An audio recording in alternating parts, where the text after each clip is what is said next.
So it's down to four guys: Jerome Robinson, Trevion Williams, Ty Jerome, and Pat Spencer. I think everybody's in agreement that Pat Spencer is the first guy, right?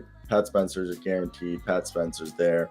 He's playing defense. Dude, this guy's an incredible slasher. Off ball, Pat Spencer is always cutting to the rim, okay? Like, dude, Pat Spencer, I watch him, and he just makes me feel happy because that's like how I love playing basketball like that. You're always there. You're always ready for a pass. You're always. You hated me. You were telling me Pat Spencer wasn't going to make the team. Pat Spencer wasn't going to make the team. Yeah, Pat Spencer's really surprised me. Shout out to him. Pat Spencer, dude. Player.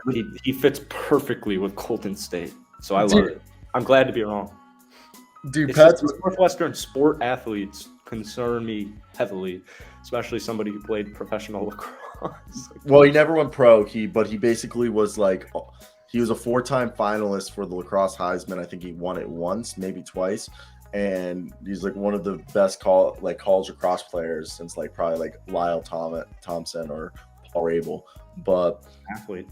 Yeah, and I think that's what I said in my video that I made earlier today, that part of the reason why I think Pat Spencer's had so much success is due to the fact of his lacrosse background. He's an aggressive guy, and people forget that lacrosse is like it's a physical sport, and he's not afraid to. If you see him play defense, he's not the biggest guy. He's basically my height. Is he 6'1" or 6'3"? I think he's 6'3". I think he's 6'3". Okay, so he's 2 inches taller than me.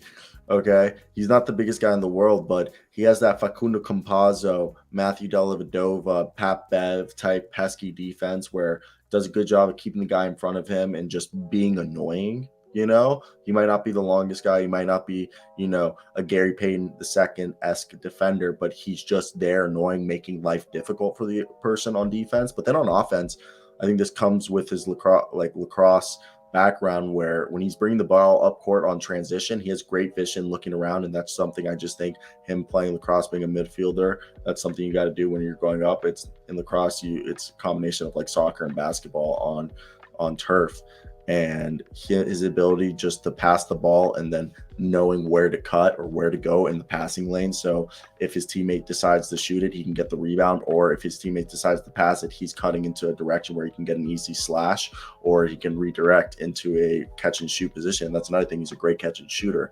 So I think Pat Spencer all around could really be a,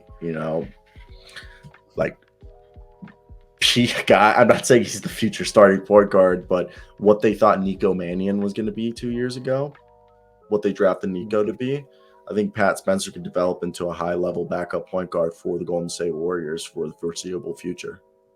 I finally found his wingspan at 6'7". Pat Spencer? Yeah. Pat Spencer has a 6'7" wingspan? This was a lacrosse website that says he's 6'4" with a 6'7" wingspan. Everywhere else has him listed at 6'3", though. Okay, so he's probably 6'3" with a 6'6" wingspan. That was probably him coming out of high school. They did do everything like 1 inch bigger. And so Pat Spencer has the physical profile to be a decent defender. So I'm sold on the Pat Spencer train. Watch this guy end up getting a multi-year deal before the season ends. Yep, he might. And I just think Ty Jerome, the reason why they'll bring him on is he was probably the best shooter in camp. And we know the Golden State Warriors love their fucking shooters. And plus Ty Jerome, look, he's a guy he's been around the league, he's played, and he's a little bit older. I think he's 24 now. And that's another thing. Pat Spencer is also 23, 24. These are two guys that he's older. Hmm? He's at least 25, Pat.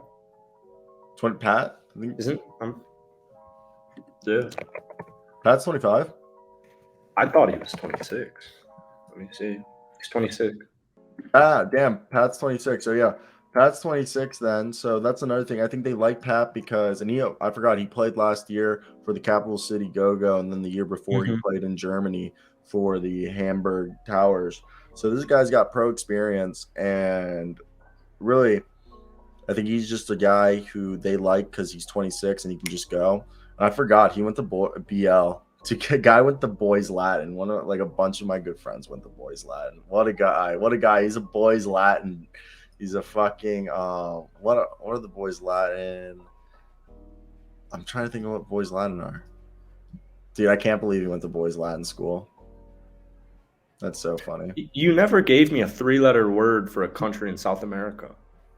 3-letter word for a country in South America. I tried thinking of that and I couldn't think of shit. Kept me up like all night.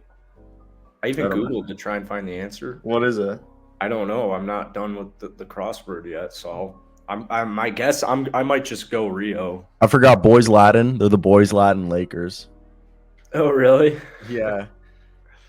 Dude, boys Latin's fucking gorgeous though. It's in like the city. It's like fucking I think how many acres is it? It's like 41 acres in like Baltimore City.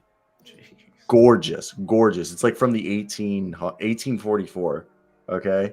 And it's a private school with like 1,000 dudes. Fucking like they have bridges like going over the like not highway, like the road, and it's such a nice campus. One of my boy who was the running back for Cornell, he's now a running back at Stetson. He went to boys Latin. Pat Spencer's probably a legend back home in Baltimore then. Yeah. But yeah, no, so I'm excited for him. Let's move on.